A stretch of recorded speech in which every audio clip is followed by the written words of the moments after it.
முருகனை காட்போம், கருப்பனை மீட்போம் என்று இந்த வல்லூர் கோட்டத்தில் சரியான நேரத்தில் ஒரு ஆர்ப்பாட்டத்தை முன்னெடுத்தி கொண்டிருக்கும் மக்கள் அதிகாரத்தின் தோழர் அமிர்தா அவர்களுக்கும் அவர்களுடைய இயக்கத்தை சார்ந்த தோழர்களுக்கும் மற்றும் அருமை அண்ணன் திருமுருகை காந்தி விடுதலை சிறுத்தை கட்சியின் மாவட்ட செயலாளர் வேலுமணி, எனது அருமை நண்பர் டின்க குமரன், மனிதநேய மக்கள் கட்சி மற்றும் இங்கு கூடியுள்ள அனைத்து இயக்கங்கள் கட்சிகள் தோழர்களுக்கும் இந்த தருணத்தில் நன்றியை தெரிவித்துக் கொள்கிறேன். தோழர் அமிர்தா அவர்கள் இங்கு ஒரு மிக சிறந்த ஒரு ஆர்ப்பாட்டத்தை நடத்திவிட்டு அவர்களே அங்கு நடந்த அனைத்து விஷயங்களையும் இங்கு பதிவு செய்து விட்டார். எங்களுக்கு எந்த வேலையும் இல்லை, நானே எல்லாவற்றையும் பதிவு செய்கிறேன் என்று பதிவு செய்து அருமையாக அமர்ந்து கொண்டிருக்கிறார். ஒரே ஒரு விஷயத்தை தான் நம்ம இங்கே பார்க்கணும்.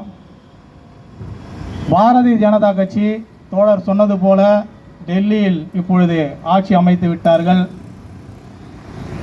இனி அனைத்து மாநிலங்களிலும் நாம் ஆட்சி அமைத்து விடலாம் என்று ஒரு கற்பனையில் அவர்கள் மிதந்து கொண்டிருக்கிறார்கள். இப்போ ஸ்கூல்லலாம் பார்த்தீங்கன்னா குழந்தைங்களுக்கு ப்ராஜெக்ட் ஒர்க் கொடுப்பாங்க. அதுபோல தான் தோழர் அங்கே இருக்கிற ஆய்வாளர்களுக்கும் அங்கே இருக்கிற ஆட்சியாளருக்கும் மற்றும் பாரதிய ஜனதா கட்சிக்கும் இந்து முன்னணிக்கும் அதை சார்ந்துள்ள அனைத்து சங் பரிவார் கும்பலுக்கும் இப்பொழுது மோடி அவர்களால் ப்ராஜெக்ட் ஒர்க் கொடுக்கப்பட்டுள்ளது. இந்த ஒரு பிரச்சனையை தான் மத கலவரத்தை இந்த காலத்திலிருந்தே அவர்கள் கையில் எடுக்கும் ஒரு பிரச்சனை என்னவென்றால் மதம் சார்ந்து பல பிரச்சனைகளை அவர்கள் தொடர்ச்சியாக இந்திய நாட்டில் ஒவ்வொரு மாநிலத்திற்கும் ஒரு பிரச்சனையை ஊடுருவி மதம் சார்ந்து அவர்கள் அந்த மாநிலத்தை கையில் எடுக்க அவர்கள் துடிப்பார்கள். அதுபோல ஏகப்பட்ட மாநிலத்தில் அவர் குஜராத்தில் இருக்கட்டும், ஒரிசாவில் இருக்கட்டும், மணிப்பூரில் இருக்கட்டும், சாதிய மதங்கள் கலந்து அவர்கள் பிரச்சனைகளை உருவாக்கி அதில் குளிர் காய்ந்து அதில் ஆட்சி அமைப்பது தான் அவர்களுடைய வழக்கம். இதேபோல் தமிழகத்தில் பல ஆண்டுகளாக அவர்கள் தொடர் முயற்சிகள் மேற்கொண்டு இருக்கிறார்கள். இப்பொழுது மோடி வந்த பிறகு அதை கொஞ்சம் வீரியமாக அவங்க எடுத்து செய்கிறாங்க, அவ்வளோதான். நம்மலாம் கடந்த ஆட்சி பாரதிய ஜனதா வருவதற்கு முன்பு ஈழத்தில் நடந்த இனப்படுகொலைக்காக தொடர் போராட்டங்களை இதே வல்லூர் கோட்டத்திலும் சரி, நம்மளுடைய திருவிளக்கேணியிலும் சரி, தொடர் போராட்டங்களை ஒவ்வொரு அமைப்பும் ஒவ்வொரு கட்சியும் தினந்தோறும் ஒரு போராட்டமாக இருந்தது. நாடு தீப்பற்றி எரிந்தது, வெடித்தது. இது போல நம்மளுக்கெல்லாம் இப்போ ஒரு ரெஸ்ட்டு, நம்மலாம் இப்போ தொடர் போராட்டங்கள் எல்லாம் எங்கேயும் நடத்துகிற மாதிரி தெரியல. ஏன் அமைதியாக இருக்கீங்க?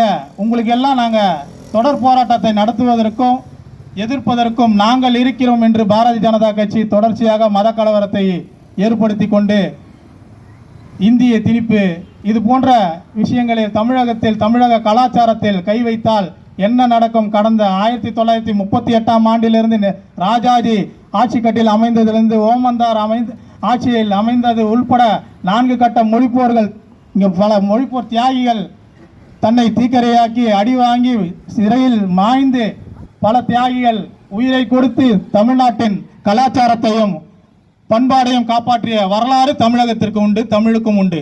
எந்த மொழிக்கும் எந்த வரலாறும் கிடையாது. இந்தி என்பது இந்த இந்திய நாட்டை தாண்டினா, அந்த வட மாநிலத்தை தாண்டினா அந்த இந்திக்கு மதிப்பும் கிடையாது. உத்தரப்பிரதேசம் வரைக்கும் தான். 2வது மொழியாக இருக்கும் ஆங்கிலத்தை கற்றுக்கொண்டு உலக நாட்டில் எங்கு வேண்டாலும் செல்லலாம், எங்கு வேண்டாலும் அவர்கள் வேலை செல்லலாம், அவருடைய பிழைப்பு நடத்தலாம், அவங்களோட வாழ்வாதாரத்தை மேம்படுத்தி கொள்ளலாம். ஆனால் இப்போ இந்தி கட்டாயமாக்கணுன்றது இவங்க வரது ஒரே நாடு ஒரே தேர்தல் என்ற ஒரு அடிப்படையில் தான் அவங்க உள்ளே வராங்க. இனி ஆட்சி நம்ம தமிழகத்துக்கு ஒரு முதலமைச்சர், கேரளாவுக்கு ஒரு முதலமைச்சர், ஆந்திர பிரதேசத்துக்கு ஒரு முதலமைச்சர்லாம் இருக்க முடியாது. இனி நம்மளுடைய போராட்டத்தை இன்னும் தீவிரப்படுத்த வேண்டும். இந்த பாரதிய ஜனதா கட்சி இனி எந்த மாநிலத்திலையும் ஆட்சி அமைக்கக்கூடாது, தமிழகத்தை காலே வைக்கக்கூடாது.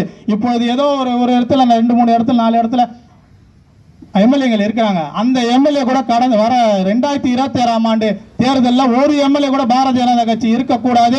தமிழக வாழ்வுரிமை கட்சி தொடர்ச்சியாக தமிழுக்கும் தமிழ் மண்ணுக்கும் கலாச்சாரத்திற்கும் தொடர்ந்து போராடுவார். எங்கள் தலைவர், எங்கள் தலைவருடன் நாங்கள் இருக்கிறோம். என்றென்றும் இது போன்ற இயக்கங்கள் நடத்தும் போராட்டங்களில் தமிழக வாழ்வுரிமை கட்சி கலந்து கொள்ளும் என்று இந்த தருணத்தில் தெரிவித்துக் கொண்டு நன்றி கலந்த வணக்கத்தை தெரிவித்து நன்றி விடைபெறுகிறேன்.